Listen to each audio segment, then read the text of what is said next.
Hello good evening. Welcome back to my channel. మనం last క్లాస్లో friendly micro organisms గురించి discuss చేసుకుంటున్నాము. అందులో వచ్చేసి దోస అండ్ ఇడ్లీ డఫ్ గురించి మాట్లాడుతూ ఉన్నాం. సో ఈవెన్ మనం దోస అండ్ ఇడ్లీ తయారీలో ఉపయోగించే డఫ్ కూడా బ్యాక్టీరియా నుంచి ఫర్మెంట్ అయ్యింది. అంటే మన అమ్మ నైట్ పిండి వేసి పెట్టేస్తుంది కదా, మార్నింగ్ అంతా వచ్చేటప్పటికి హోల్స్ అన్నీ ఫామ్ అయి ఉంటాయి. అంతేకాకుండా వాల్యూమ్ ఆఫ్ ద డఫ్ ఇంక్రీజ్ అయ్యి ఉంటుంది. ఇది ఎందువల్ల అంటే because of the carbon dioxide gas produced by the bacteria produce చేసిన కార్బన్ డైఆక్సైడ్ వల్ల ఆ దోశ పిండిలో వచ్చేసి ఇడ్లీ పిండిలో కానీ దోశ పిండిలో కానీ మనకు హోల్స్ అనేవి కనిపిస్తూ ఉంటాయి. దానివల్ల ఏమవుతుందంటే ఆ పిండి యొక్క ఆ డఫ్ యొక్క వాల్యూమ్ కూడా ఇంక్రీజ్ అవుతూ ఉంటుంది. అలాగే బ్రెడ్ తయారీలో ఉపయోగించే పిండి కూడా బేకర్స్ ఈస్ట్ ద్వారా తయారవుతుంది. బేకర్స్ ఈస్ట్ యొక్క సైంటిఫిక్ నేమ్ వచ్చేసి సెకారోమైసిస్ సెరివైసి అనమాట. అంతేకాకుండా మన సౌత్ ఇండియాలో కొన్ని ట్రెడిషన్ డ్రింక్స్ కూడా ప్రిపేర్ చేస్తున్నారు ఫర్మెంటేషన్ ప్రాసెస్ ద్వారా. దాని పేరు వచ్చేసి తాడి అనమాట. ఇది వచ్చేసి తాటి చెట్లను పామ్స్ నుంచి కలెక్ట్ చేసిన శాప్ని ఫర్మెంట్ చేయడం వల్ల ప్రొడ్యూస్ అవుతుంది తాడి అనమాట. It is a traditional drink in our South India. So here fermentation అంటే ఏంటి అంటే the process of conversion of sugars into alcohols. షుగర్స్ని ఆల్కహాల్స్గా కన్వర్ట్ చేసే ప్రాసెస్నే మనం ఫర్మెంటేషన్ అని అంటాం. సో మైక్రో ఆర్గానిజమ్స్ యొక్క కమర్షియల్ యూజ్ ఏంటో చూద్దాం. మెయిన్గా మనం మైక్రో ఆర్గానిజమ్స్ని ఎక్కువ దేంట్లో ఉపయోగిస్తామంటే alcohol, wine, acetic acid, vinegar వీటిని తయారీలో ఎక్కువగా వాడుతూ ఉంటాం. ఫర్ ఎగ్జాంపుల్ ఈస్ట్ని ఎక్కువగా ఆల్కహాల్ ప్రిపరేషన్లో యూస్ చేస్తూ ఉంటాం. సో ఎలా ప్రిపేర్ చేస్తామంటే న్యాచురల్ షుగర్స్ అంటే గ్రెయిన్స్ ఉన్నాయి కదా, grains barley, wheat, rice, fruit juices మీద మనం ఈస్ట్ని గ్రో చేస్తామన్నమాట. దీనివల్ల ఏమవుతాయంటే natural sugars are converted into alcohol. So ఆల్కహాల్కి ఆ స్మెల్ కూడా ఎందువల్ల వస్తుందంటే అందులో ఆ షుగర్ అంతా కూడా ఆల్కహాల్గా మారడం వల్ల ఆ స్మెల్ అనేది మనకు వస్తుంది. ఈ ఫర్మెంటేషన్ ప్రాసెస్ని ఫస్ట్ డిస్కవర్ చేసిన పర్సన్ వచ్చేసి లూయిస్ పాస్చర్ అనమాట, in the year 1857.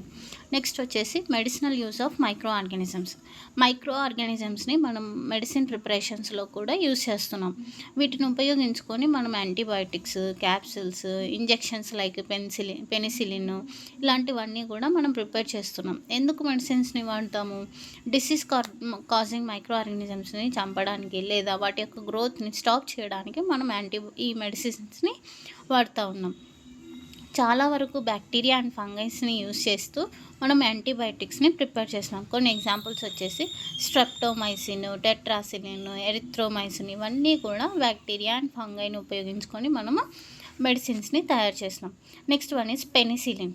So it is మనకు దెబ్బలు తగిలినప్పుడు ఇన్ఫెక్షన్ కాకుండా మనం ఏం చేస్తూ ఉంటాం, డాక్టర్ దగ్గరికి వెళ్తుంటాం. డాక్టర్ మనకు ఇన్ఫెక్షన్ కాకుండా ఒక ఇంజెక్షన్ వేస్తాడు, అదే పెనిసిలిన్ ఇంజెక్షన్. సో దీన్ని 1929లో అలెగ్జాండర్ ఫ్లెమిన్ ఒక బ్యాక్టీరియా మీద, డిసీజ్ కాజింగ్ బ్యాక్టీరియాని కల్చర్ చేస్తూ ఉన్నప్పుడు ఒక కల్చర్ ప్లేట్లో చిన్న గ్రీన్ మౌల్డ్ అనేది కనిపించింది అనమాట. సో ఇంకా ఇతను ఏం అబ్జర్వ్ చేసినాడంటే ఆ గ్రీన్ మౌల్డ్ ఉండడం వల్ల ఆ బ్యాక్టీరియా సరిగ్గా పెరగలేకపోయిందనమాట. The growth of the bacteria is prevented by the green mould అనమాట.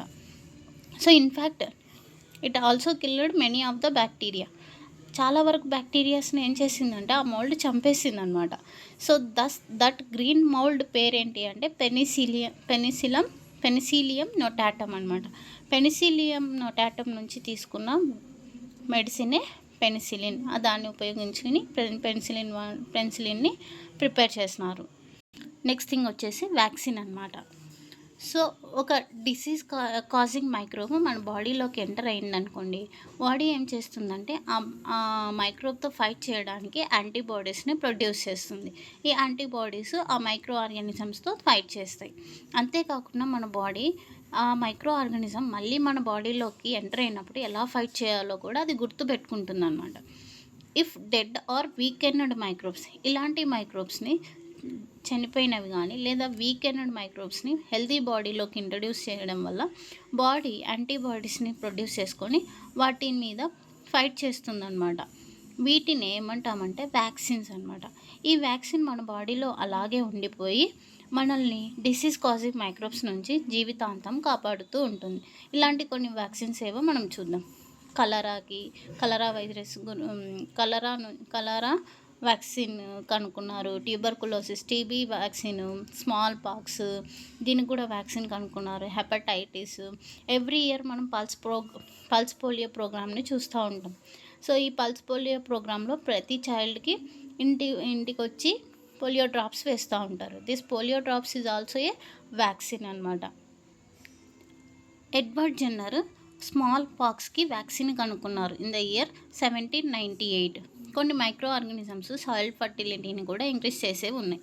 కొన్ని బ్యాక్టీరియాస్ అట్మాస్ఫియరిక్ నైట్రోజన్ని ఫిక్స్ చేస్తాయి అన్నమాట.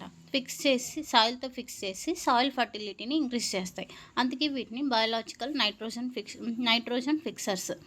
Example cyanobacteria, blue green algae ఇవన్నీ ఎగ్జాంపుల్స్గా చెప్పుకోవచ్చు. ఇంతేకాకుండా ఎర్త్ వామ్స్ కూడా సాయిల్ ఫర్టిలిటీని ఇంక్రీజ్ చేస్తాయి. But they are not nitrogen fixers. అవి ఎలా ఇంక్రీజ్ చేస్తాయంటే బై డికంపోజిషన్ ప్రాసెస్ ద్వారా ఇంక్రీజ్ చేస్తాయి అన్నమాట. నెక్స్ట్ లాస్ట్ థింగ్ వచ్చేసి cleaning up of the environment.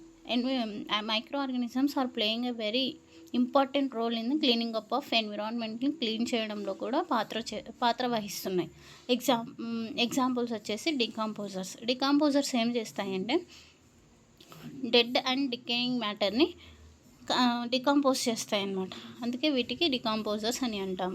Best examples వచ్చేసి earthworm dead and decaying పార్టికల్స్ని డికంపోజ్ చేసి సాయిల్ ఫర్టిలిటీని ఇంక్రీజ్ చేస్తాయి. అందుకే ఎర్త్ వామ్స్ని ఫ్రెండ్స్ ఆఫ్ ఫార్మర్స్ అని చెప్తామన్నమాట. So this is about friendly microorganisms. In the next class we will discuss about harmful microorganisms. Thank you for watching my video.